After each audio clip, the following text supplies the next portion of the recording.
nakuha nila yung tiwala ng isa't isa, bahagi yan ng kanilang pundasyon na kung saan ay kahit anong pagsubok man yung dumating para dito sa dalawa ay hindi na sila basta-basta matitinag. They trust each other, guys.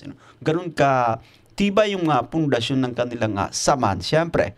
At sa mga sa mga nangangahas na sirain yung kanilang samahan, guys, hindi kayo magtatagumpay. Sobrang kumbaga matibay ito, matatag. Jomcar matatag, ika nga, guys. Yan. Ano daw po sabi ni Kalingap Jom, pagod na pagod kakatakbo sa isip mo. Aray ko, talaga ba po yung may basher po? Alright guys, yan. Welcome back again sa ating munting YouTube channel. This is Jason Albasani sa mapagpalang araw para sa ating lahat. Kamusta po sila? Kamusta ang buong pamilya? Naway nasa mabuti silang kalagayan guys sa mga oras na ito. Grabe, sobrang nakakatuwa yung pagdepensa ni Bibi Carla para dito sa kanyang agom na si Papa Joms mula sa mga basher siyempre. At ito yung kauna-unahang pagkakataon guys na napanood ko na nagsalita ang isang Carla Bell, no? Against mga basher siyempre. Grabe, at itong bibigyan natin ng reaction for today's vlog, no yan?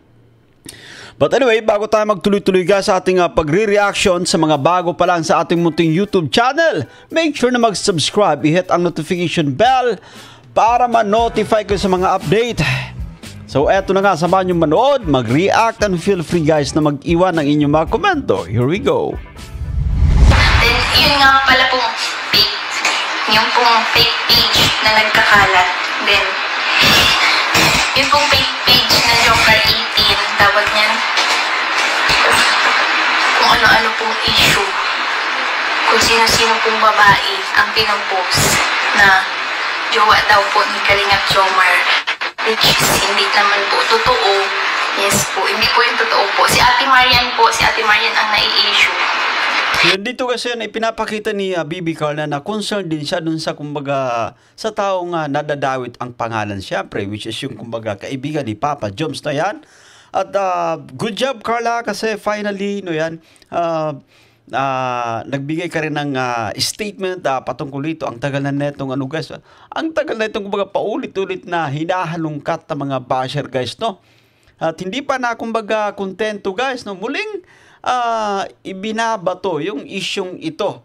Grabe guys, yung intention nila na sirain talaga yung dalawa, no? Yung Jomcar mismo, no? Gusto nilang sirain, kaya kung ano-anong issue guys, kahit mga nabubulok na issue, mga luma na hinalungkat guys, no yan. But anyway, no? Ito masasabi ko po sa inyo, kayo po ay mabibigo sapagkat napakatibay na ng pundasyon na meron yung dalawa. Hindi nyo na ito basta-basta matitibag na yan. Anyway, play pa nga natin. Yes po, wakasan na po natin yan mga issue na yan. Enough na po yung issue na yan. Okay, Kalingap Jomar na may babae po.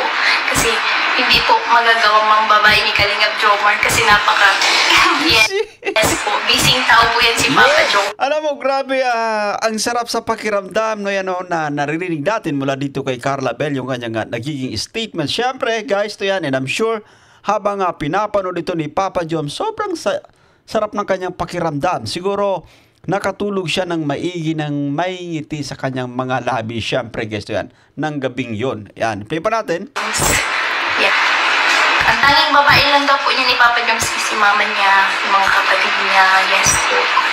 Paniwalaan niyo po si... And of course guys, so idagdag na rin natin dyan si Carla Bell. No? Hindi yan nawawala. Siyempre guys, to yan.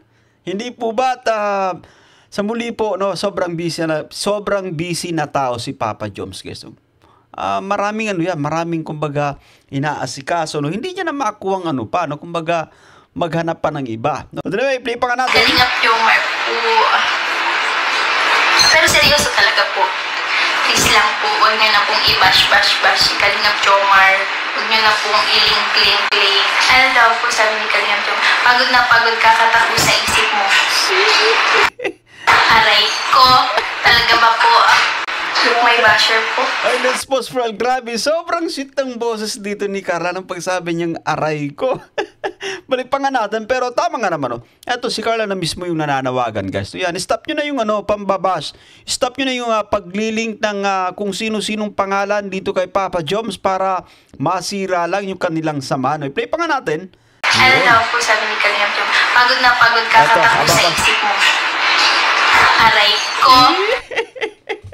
Sobrang sweet, guys. No, mas lalo pa. Alam mo, isa ito sa guys. Isa ito sa asset ni Carla. The way magsalita, sobrang lambing, no? At grabe, napakaswerte talaga ni Papa Joms, guys. Kaya bro, no, Papa Joms, huwag mo nang pakawalan si Carla Bell.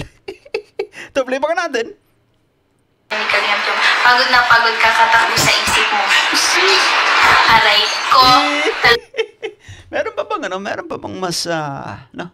Lalambing pa kay Carla Bell na sobrang sweet actually niya, guys, na yan. Kaya nga nang sinasabi natin na ang swerte ni Papa Joms si Carla Bell, magandang dalaga na, no? I think magandang dalaga na, responsible pa, no, yan. Guys, at wala na siyang hahanapin actually kay Carla Bell, no? And I think tanging panahon na lamang, guys, yung inaantay natin dito, no? Mula dito sa dalawa. Talaga ba po may basher po? Si Anonymous? Hindi po. Mali ka din po. Hindi po yan RBC Kalingap Jomar. Avatar po yan. Team Avatar? Kung ano-ano po ay. Yan, salamat po. Avatar pa nga. Let's pause for a while, guys. Ayan. At grabe, kung ano na lang ang ipinupukol, guys, ng kay Papa Joms na yun. No? But anyway, itong si Anonymous ay kumbaga matagal itong nagpapapansin, guys, hindi naman siya nagtatagumpay, no yan. Kasi nga, nakapag-build na ng napagandang pundasyon yung Tambalang Jomcar. Hindi na yan basta-basta masisira actually, no yan. Nakuha nila yung tiwala ng isa't isa, bahagi yan ng kanilang pundasyon na kung saan ay kahit anong pagsubok man yung dumating para dito sa dalawa, ay hindi na sila basta-basta matitinag. They trust each other, guys. Ganun ka tibay yung pundasyon ng kanilang saman, siyempre. At sa mga dyan, sa mga nangangahas na sirain yung kanilang samahan, guys, hindi kayo magtatagumpay. Sobrang kumbaga matibay ito, matatag. Jomcar matatag, ika nga, guys. No yan, no yan. And that's it for today, guys. No yan. Thank you so much kay Carla Bell. Although naka-private na yung live na ito, pero shoutout mo sa nag-reels ng video clip nito mula sa live stream ni Carla Bell. So ako po si Jason Albasan. Bye for now. God bless us all. See you guys. Thank you so much po.